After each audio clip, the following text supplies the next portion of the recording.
10వ భాగం శ్రీ పోతులూరి వీరబ్రహ్మేంద్ర స్వామి వారి వివాహం. బ్రహ్మంగారి బోధనలను విని పెదకొమ్మర్లలోని ప్రజలు స్వామివారి అనుచరులుగా మారారు.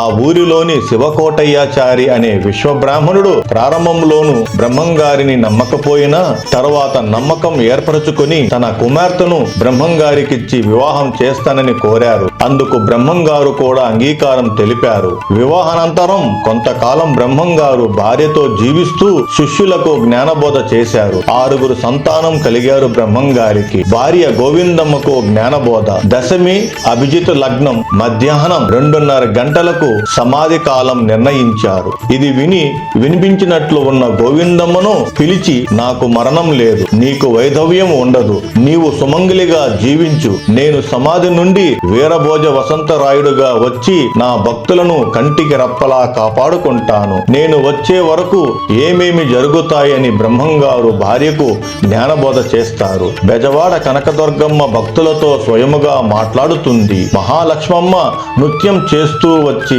మాయకోతులను ఆడిస్తుంది. కృష్ణమ్మ పొంగి దుర్గమ్మ ముక్కు పుడక తాకుతుంది. కంచి కామాక్షమ్మ కంట నీరు కారుతుంది. కుంభకోణంలోని ఆలయం కొప్పుకోలుతుంది.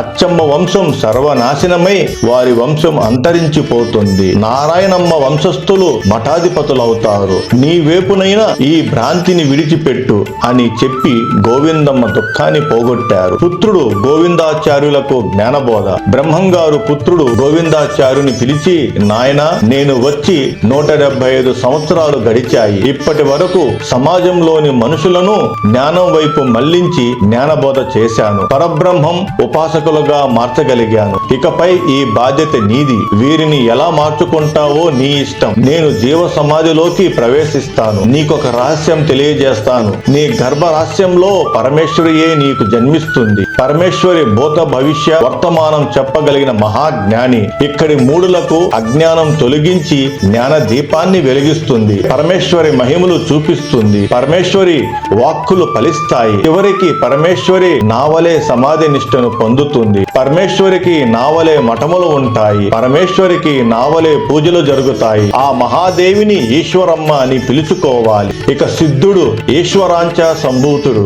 అతడు క్షత్రియుల ఎంట పుట్టి గోహత్య చేసి మహమ్మదీయుల ఎంట జన్మించాడు. ఆ గోహత్య పరిహారార్థం నా శిష్యుడయ్యాడు. అతడు ఈ లోకాన్ని విసర్జించిన జ్ఞానయోగి. అతడు అద్వైత విషయాలలో ఆసక్తి ఉండి సిద్ధిని పొందాడు. అందుకే అతనికి సిద్ధుడు అనే నామకరణం చేసి నా ప్రథమ శిష్యుని చేసి అన్ని విషయాలను తెలియజేశానని బ్రహ్మంగారు ముగించారు. బనగానపల్లి చింత చెట్టు. బనగానపల్లిలో గరిమిరెడ్డి అచ్చమ్మ ఇంటి ఆవరణంలో బ్రహ్మంగారు ఆయనచే రాయబడిన 14 లక్షల కాలజ్ఞాన పత్రాలను పాతిపెట్టి వాటిపై ఒక చింత చెట్టు నాటి ఉంచారు. ఆ ఊరిలో ఏమైనా ప్రమాదాలు ఆపదలు కలిగే ముందు సూచనగా ఆ చింత చెట్టు పూలన్నీ రాలిపోతాయి అని అక్కడి ప్రజల విశ్వాసం. ఆ చెట్టు పంగలలో ఎర్రటి రక్తంలా ప్రవహిస్తూ ఉంటుంది. అది ఆరినప్పుడు కుంకుమలా మారుతూ ఉంటుంది. వ్యాధులు మరియు ప్రమాదాల నివారణకు ఆ కుంకుమను ప్రజలు స్వీకరిస్తూ ఉంటారు. ఆ చెట్టు ప్రజలందరికీ సుపరిచితమే. ఆ చింత చెట్టుకు నిత్య దీపారాధన చేస్తూ ఉంటారు. ఆ చింత చెట్టు కాయల లోపల నల్లగా తినడానికి పనికి రానివిగా ఉంటాయి. వరాహం ప్రదక్షిణలు. హుజూరాబాద్ నగరంలో నిర్మాణంలో ఉన్న